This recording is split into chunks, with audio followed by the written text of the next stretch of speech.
అది విని అదిమిన షోకులో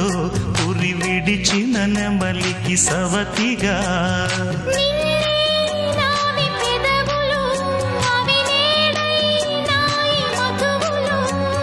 రెండు నాయి తనువులు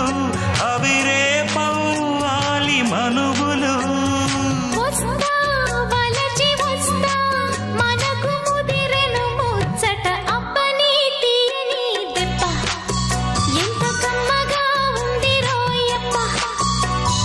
అమ్మ నీనున్న నీ బుగ్గ ఎంత లేదగా